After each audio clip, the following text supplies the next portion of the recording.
Salah satu proses pembangunan hukum yang sedang kita laksanakan, khususnya di bidang hukum pidana, adalah dengan melakukan revisi terhadap Kitab Undang-Undang Hukum Pidana. Kita sedang membuat KUHP Indonesia yang multi-culture, multi-religi, multi-etnis, bukan KUHP Perancis, KUHP Amerika, dan lain sebagainya. Sehingga harus disesuaikan dengan situasi dan kondisi di Indonesia.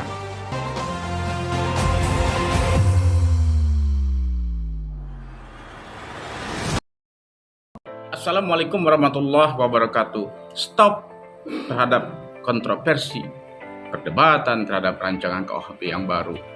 Bangsa Indonesia sudah sangat merindukan kehadiran KUHP yang bernuansa ke-Indonesia untuk menggantikan KUHP hari ini yang merupakan masih produk kolonial. Kenapa harus diganti? Tentunya dari aspek filosofis akan berbeda sekali antara bangsa kita yang komunal religius, yang mengutamakan kebersamaan dengan berbagai negara yang mungkin masih berkonsepsi individual.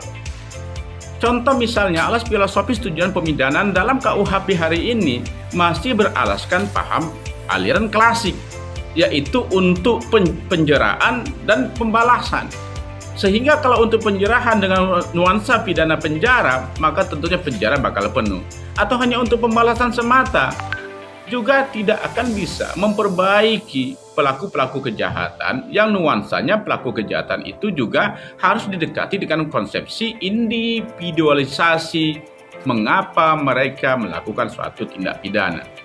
Oleh karena itu perdebatan terhadap kontroversi rancang KUHP ini harus dihentikan. Kita harus bicara yang benar, yang jujur sesuai dengan keahlian. Masyarakat harus jangan mudah terprovokasi. Contoh lagi misalnya kontroversi terhadap penghinaan terhadap kepala negara.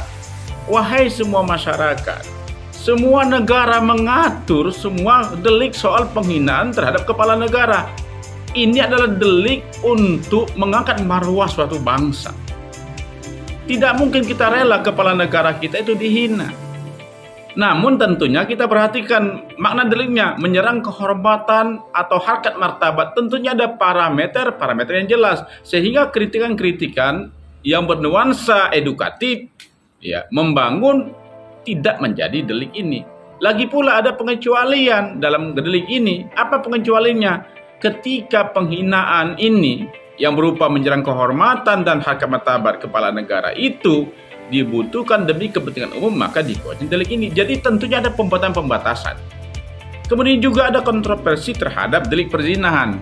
Wahai masyarakat kita, dulu penghinaan perzinahan ini dianggap sebagai wilayah privat. Banyak para pengkritik mengatakan, wah ini wilayah privat, tidak boleh negara mencampurinya. Ada dulu demo mengatakan jangan negara mencampuri masalah-masalah yang sifatnya perzinahan ini. Padahal harkat martabat kepala negara itu dibutuhkan demi kepentingan umum, maka dikuatkan delik ini. Jadi tentunya ada pembatasan. Kemudian juga ada kontroversi terhadap delik perzinahan.